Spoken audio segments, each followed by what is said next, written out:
You're a growth-minded leader, possibilities everywhere. You believe your team can do more, be more, and achieve more. And you're bringing new ideas, casting vision, and talking about what's next constantly. So why does it feel like you're the only one? Why did every conversation about change feel like you're pushing a boulder uphill? Why do your ideas land with silence? Why does it feel like you're dragging them forward instead of leading them there? Here's what you've probably told yourself. They're just stuck. They're comfortable. They don't want to grow. They don't see the vision. What if that's not the real problem? I'm Tammy, and welcome to A Leader's Purpose podcast. Today, we're diving into a question that a client asked me last week that I could not stop thinking about it. And I think the answer is going to surprise you. So listen in and let's do this thing. So here's the deal. I was on a call with a client, and this client is a brilliant leader. She has a high-performing team. She genuinely cares about her people. And then she asked me this, Tammy, how do I lead when I'm growth-minded, but my team is fixed-minded? They have a fixed mindset. I could hear her exhaustion in her tone and the frustration. And not only that is the loneliness of being the only one who sees what's possible for the team. Like, she knew her team could be more and do more, and that they were ready for the next level. And she's tried everything. She brought in speakers, she shared articles, she did trainings, she had the real talk conversations, she modeled enthusiasm, but nothing really shifted. And she's starting to wonder if maybe she's the problem, or maybe they're just never going to get there. You relate. If you're nodding along right now, I want you to know something, that you're not alone in this, and you're not crazy. What your experience is real. You share a new initiative with blank stares. You invite feedback and get crickets, or worse, the feedback that you get is telling them your limitations and what you need, not how to move forward. You talk about innovation and here, but we've always done it this way. You cast a vision and watch eyes glaze over. It's exhausting. And because you're not asking for perfection, you're asking them to be open, to try, to grow. You're asking them to see the vision. And when they don't, it feels personal. Maybe like you're not inspiring enough, or you're not clear enough, or maybe you're just expecting too much. So here's what I told my client. And honestly, when I shared it with her, she got quiet for a second because this is what she was expecting to hear. And I want you to hear this. Because what if the problem isn't that they're fixed mind? What if it's not that they have a fixed mindset? What if the problem is that you're leading from a fixed mindset patterns that you didn't even realize you have? Look at it for a second. What if you're leading from a fixed mindset patterns that you didn't even realize you had?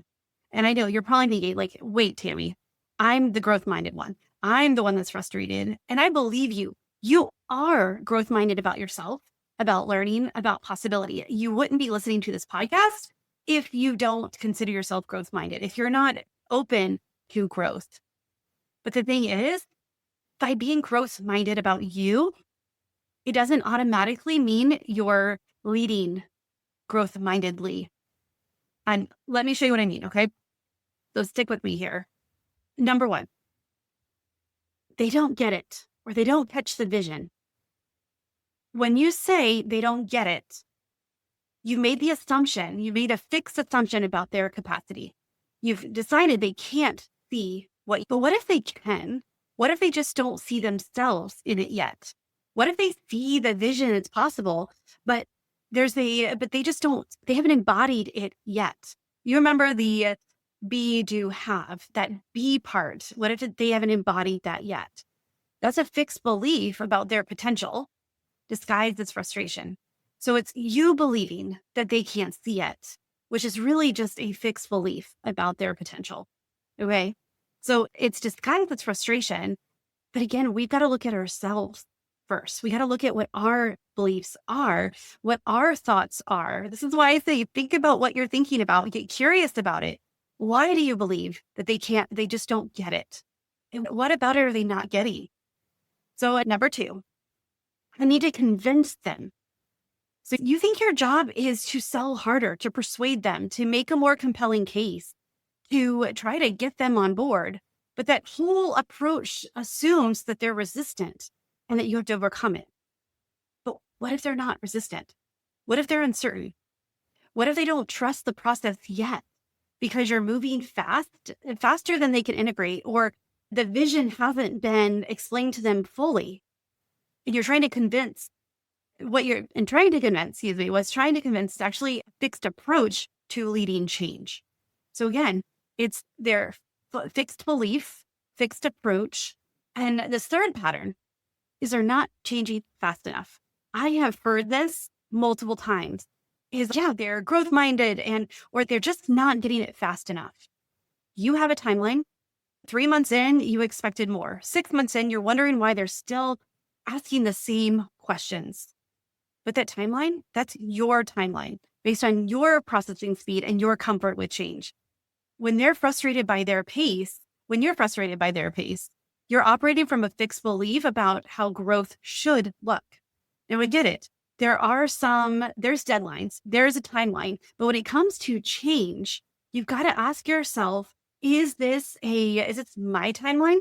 Is this based on my processing speed? Because again, as a leader, we work on different leadership skills. We work on being a growth-minded individual intentionally. Are your people investing in their growth, in their mindset?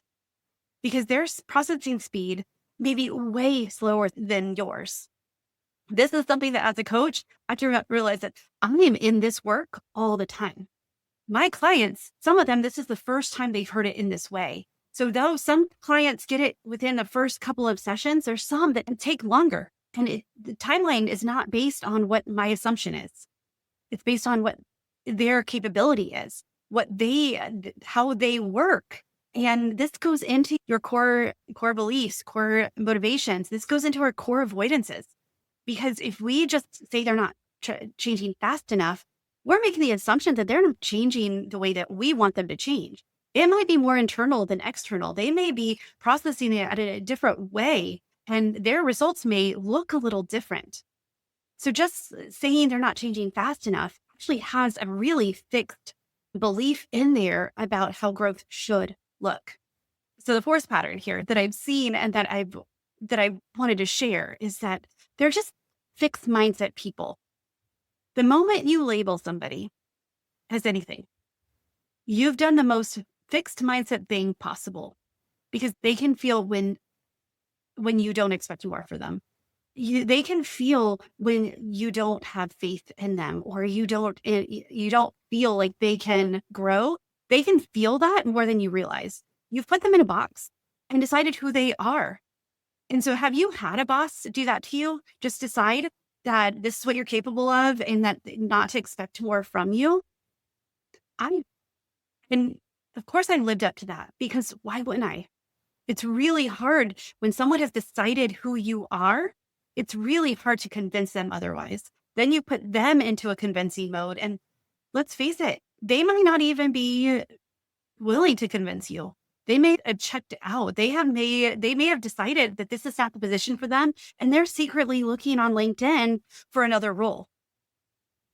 When you decide who they are and you put them in that box, you are limiting their ability. You're limiting their growth.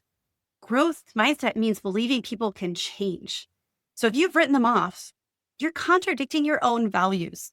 And believe me, this is something that happens because you watch the patterns. This is why we don't look at behaviors to determine motivations. We don't look at behaviors to determine outcomes. We look at what's going on in the inside. What are their fears? What are their strengths? What are their core motivations?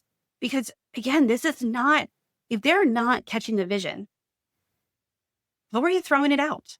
Are you doing it in a way that they can see it? Or are you doing it in a way that it comes from what's in it for them, and looking at what is their core motivation? Are you using vocabulary that they understand? And are you touching on the part of the project or the growth or the initiative that speaks to their heart? So here's what's actually happening. When you're trying to lead growth-mindedly, while believing you need to change them, fix them, or convince them, or speed them up, This creates an incongruence, frustration, and it's making you take on more responsibility than it's needed. The words you say, it's all about growth, but your energy says, why aren't you growing fast enough? Your team can feel that gap. And that's what kills trust. That's what creates resistance. And that's what makes them pull back. So let's make this a little visual for you, because a lot of this is really just understanding what motivates you is not what's motivating other people. So let's think about a garden.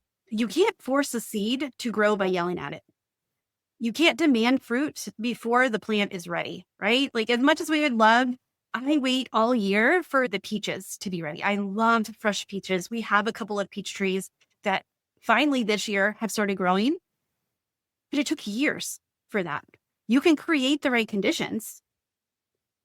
Good soil, consistent water, adequate sunlight, in the right spacing, and you can give it space for roots to expand.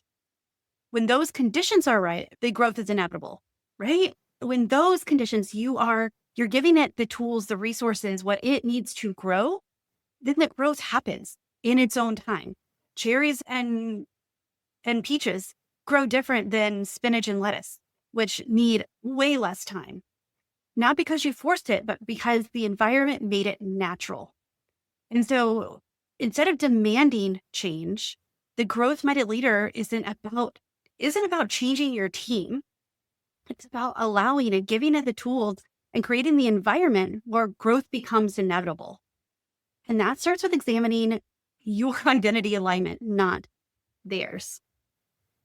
So if the issue isn't how to fix my fixed mindset team, so what is the issue? The issue is, are you leading from who you actually are? Or are you leading from who you think they need in order to make them change?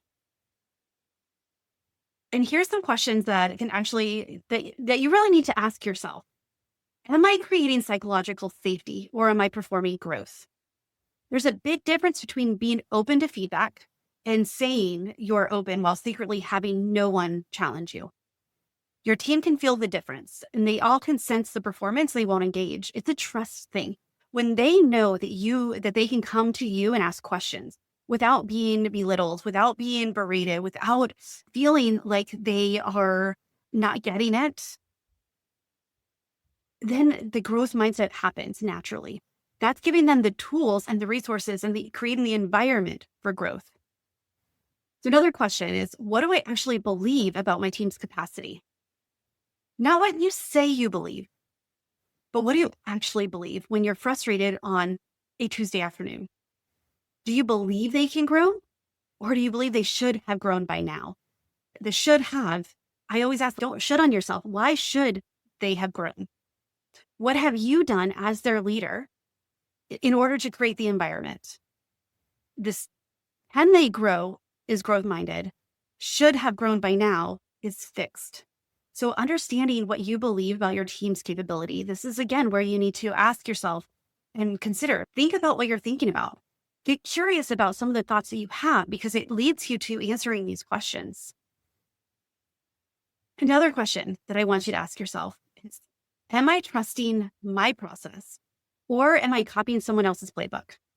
If you're leading the way the book said, or the training said, or the way you saw someone else do it, but it doesn't align with who you are at your core, your team will sense the misalignment. You can't lead authentically from someone else's blueprint. You can't lead authentically from someone else's motivations or from their values. You've got to know your own. And this is why we start with you as the leader. And we start looking at, how do your strengths show up? What is your core motivation? What are your core avoidances? Because even the way you speak naturally, it's going to start giving you evidence of that. And then once you are familiar with it, you get to change that if you need to. And then the final question here that I really want you to ask yourself is, what limiting beliefs do I have about what good leadership looks like? Maybe you believe good leaders always have the answers. Maybe you believe good leaders never show doubt. Maybe you believe that good leaders should be able to inspire anyone. Those beliefs are keeping you from being the leader your team actually needs. Your team doesn't need to have all the answers. Honestly, asking them for answers is really what's going to make this initiative grow. Having a leader that never shows doubt, none of us are certain about what's going to come in the future. They know it, you know it, but if you never show any doubt, then they believe that you have a fixed mindset, that they can never live up to what's possible. And so then they start backing away instead of leaning forward. And maybe you believe that the good leaders should be able to inspire anyone. If they should, again, why should you? You're a human just like anyone else. And sometimes we don't, even as a coach, there's times that people are like, say something inspiring. And I'm like, I don't really feel inspired in the moment. I feel practical. We are humans. We have all ranges of emotions. And there's nothing that says that you should be able to, or you should need to inspire your team every moment of every day. What if you cultivated, let's use that garden term, cultivated a team that inspires each other, that they all will pick up the baton and they will lead it themselves instead of you always having to be the one to initiate it. That's what really a good leader does, is they empower their team. Okay. So you know me, I like to give you practical stuff. I am working on more storytelling. I'm a teacher at heart, and I want you to actually take the steps, and I want you to get the transformation, the change. But I also know that if I don't connect with it, then it doesn't give, the practical steps don't help. So what does this actually look like in practice? Stop trying to get buy-in. Start creating ownership. Buy-in means agree with my answer. Ownership means help me create the answer. Instead of saying, here's a new strategy, what do you think? Here's a new initiative, what do you think? Here's the new thing we're going to implement, what do you think? Here's the problem we're trying to solve.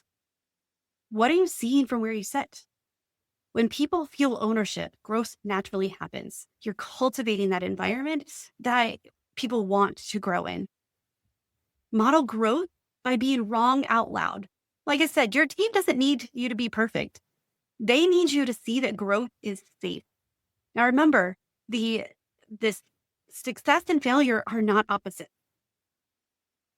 We need to understand that in order to be successful, sometimes we do fail. And let's just fail forward. Let's fail growing and trying versus not being able to make a wrong move. Be wrong sometimes. Say, I don't know. Share what you're learning. Talk about what you're struggling with. When your team sees you growing messily, it gives them permission to do the same. It gives them permission to also share how they're growing. Also, when they see that you're growing, they're watching you. They're learning from you, and you are helping them create beliefs about what leadership is. When they see that you as a leader are still growing and still learning and actively trying to grow in your leadership, they're going to be able to do the same thing. They're going to want to do it. The next one, this one's huge. Stop labeling behavior. Start getting curious about fear. When someone pushes back or stays quiet, don't label it as resistance or fixed mindset. Get curious about what the fear is underneath. Remember, they're acting out of their motivations. They're not working with the same lens that you are. It's so important. And this is the work that really matters, is when you understand, even if you don't know what their motivation is, you can still speak to the hard hit gut. You could still speak to other motivations without understanding exactly who's in front of you. It works a lot better when you know, but a lot of times we won't know exactly. But I almost guarantee that they're not working from the same lens as you are. So what do they need to be true for it to feel safe? What's your biggest concern about this? And what's their biggest concern? What is a different perspective that they could be coming with? What are they afraid of versus why are they not growing, or why are they not taking action? An example of this is I've had a lot of conversations with leaders about AI because their people are afraid that AI is going to take their job. Or they're afraid that AI is going to make their job irrelevant. So looking at that, is AI the real problem? No, I truly believe, just like the industrial revolution, AI is here to stay and we need to work with it. But we also need to AI proof our lives. But what could they be asking about? They could be asking, is it better than me? No. And you can help them by identifying, like, what is the true fear? What is the true avoidance here? Because that is understanding that, because growth happens when fear is acknowledged, not ignored. So when we have things actively we're trying to avoid, then it stops us from growing. And so when you understand that their motivations are not your motivations, you're not working from the same lens, you can ask the right questions to help them think about what they're thinking about and get curious about what's stopping them. Align your identity with your actions. So you can't create conditions for growth if you're not clear on who you are as a leader.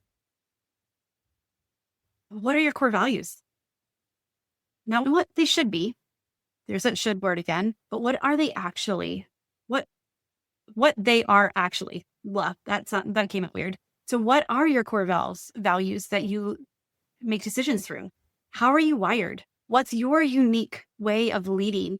What are your core motivations? What are your core avoidances? When you're leading from alignment, from deep self-knowledge and trust in your own process, your team can feel it. You don't need to convince them. You don't need to be so grounded that they feel so safe to discover who they are. No, if they feel, I said that wrong. Sorry. My note. They need you to be so grounded that they feel safe to discover who they are. They need you to be so grounded in who you are that they can ask you questions, that they can bring different ideas, that they can explore what's possible. They can start building that growth mindset from a place of a foundation and environment that you created for them. And the last one here is trust the timeline. Growth is not linear. It doesn't happen on your schedule. Your job isn't to speed it up. Your job is to stay so consistent, so aligned, and trust that when the conditions are right, growth will happen. Each individual is going to grow at their own time. That doesn't mean that they have a fixed mindset. That just might mean that they have a lot of limiting beliefs that they haven't uncovered yet. That they're working from a place of trauma or a place of scarcity, and you're giving them the environment, you're giving them the ability to really see what's possible. So I want you to hear me here. You are the growth-minded leader you believe you are. But growth-minded leadership doesn't mean you're fixing your team. It doesn't mean that you automatically have a growth-minded leadership style. It means trusting your people enough to create the conditions where they can choose growth for themselves. It means examining your identity. It means examining and leaning into your alignment and looking at what your limiting beliefs are first. This means being so grounded in who you are that your team feels safe enough to discover who they are. So stop asking, why do I lead this fixed-minded team? And start asking, how do I create an environment where growth becomes inevitable? And it starts with you, your identity, your alignment, and your willingness to lead from who you actually are, not from perfection, not from knowing it all, not from like assuredness, but from who you actually are, your core beliefs, your core avoidances, from knowing what your vision is. Because you can't force a garden to grow, but you can become the creative leader who cultivates the soil, the water, the sunlight, the space. And when you do, growth doesn't just happen in your team, it's going to happen in you as well. So if this conversation's hitting home, if you're realizing that the real work isn't out there with your team, but it's in here with your identity, let's talk. Book your aligned leadership call, tammymurraycoaching.com/call. This is 45 minutes. This is not a normal sales call. This is a strategic clarity call. Like, we are going to look at you as a leader. We're going to start to see, what are you doing? What are some of the beliefs that you have about your team? Because it's amazing that once that comes to light, they lose power over you. Those beliefs, you can refute them immediately when you see them, when you realize what beliefs you have. And so then you can create the conditions that your team actually needs. So get on the call. TammyMarcoaching.com/call. Again, this is the best thing you can do for not only your team, but for yourself. Because when we are leading through got a notification. When we're leading through our alignment and our foundation, creating the environment is a lot more fun than trying to fix people. Creating the growth in yourself allows for the growth in others. Great. So get on a call. It'll be fun, I promise. But my name is Tammy. Thank you so much for being here. Choose joy until joy chooses you, and I will talk to you soon.